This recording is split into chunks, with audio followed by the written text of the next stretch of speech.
అందరికీ నమస్కారం. ఈరోజు పోలిపాడ్యమి.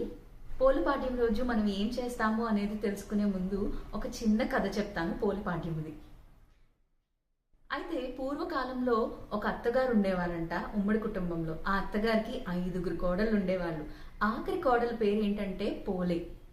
ఆ పోలే అమ్మాయికి ఏంటంటే విపరీతమైన దైవభక్తి, ఆచార వ్యవహారాలన్నీ పాటిస్తూ ఉండేది.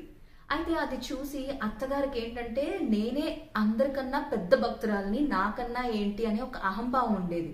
అందుకని ఏం చేసేదంటే నలుగురు కోడల్ని కూడా కార్తీక మాసంలో వాటిలోని ఆ గుడికి తీసుకొని వెళ్ళటము, దీపాలు వెలిగించటము, తెల్లవారుజాముని అన్ని చేయించేది. కానీ పోలికి మాత్రం అలాంటి అవకాశం ఇచ్చేది కాదు.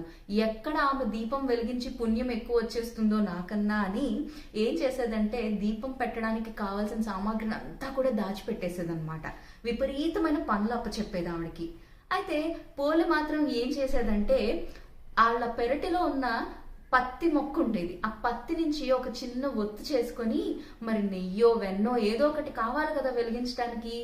అప్పట్లోని వెన్న చిలికేవాళ్ళు కదా, ఇంట్లోని వెన్న తయారు చేసుకునేవాళ్ళు కదా. ఆ కవ్వానికి ఉన్న వెన్నని కొంచెం ఈ ఒత్తికి రాసి ఒత్తి వెలిగించేది. ఎక్కడ అత్తగారు వచ్చి దీపం వెలిగించిందని అరుస్తుందో అని దానిపైన ఒక బుట్ట బోర్లించేది అనమాట, ఆ దీపాన్ని కాపాడడం కోసం. ఇలా ఆమె నెల రోజులు ఇంట్లో చేస్తూనే ఉన్నది. ఆఖరి రోజున కూడా అలాగే అత్తగారు నదీ స్నానం కోసం, నదిలో దీపాలు వెలిగించడం కోసం ఏం చేసిందంటే 4 కోడల్ని తీసుకెళ్ళింది, పోలేని మాత్రం తీసుకెళ్ళలేదు. కానీ పోలే ఎప్పుడులాగే ఇలాగే దీపం వెలిగించింది. అయితే ఈ 30 రోజులు ఇలా వెలిగించేసరికి ఆ దేవదూతలకి ఎంతో ముచ్చటేసి ఈమెను స్వర్గానికి ఖచ్చితంగా తీసుకెళ్లాలని వెంటనే ఒక విమానం తీసుకుని వచ్చి ఆమెను ఎక్కించుకుని స్వర్గానికి తీసుకెళ్తున్నారంట. అయితే అత్తగారు ఏం చేసిందంటే ఆ విమానాన్ని పట్టుకొని వేలాడిందంట, నేను ఎక్కిపోతానని. అయినా కుదరలేదంట. అయితే ఈ కథ మనకి ప్రతి ఇంట్లో కూడా వినిపిస్తూ ఉంటుంది పోలిపాడ్యం రోజు. కానీ ఈ కథ వెనకాల మనం తెలుసుకోవాల్సిన ఆచరణ ఏంటంటే మనసుంటే మార్గం ఉంటుంది. ఎన్ని కష్టాలు వచ్చినా కూడా చెయ్యాలి అనుకునే సంకల్పం ఉన్నప్పుడు దారి దానంతట అదే కనిపిస్తుంది.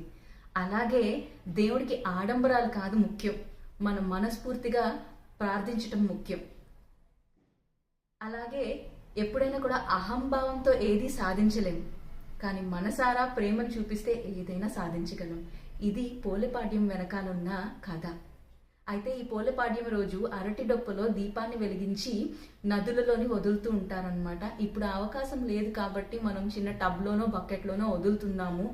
ఇది పోలిపాడ్యం రోజు మనం చేస్తూ ఉంటాం. మీకు అవకాశం ఉన్నంతలో మీరు కూడా దీపాలని వదలండి మనస్ఫూర్తిగా. మీ కాంతి కళ్యాణ్.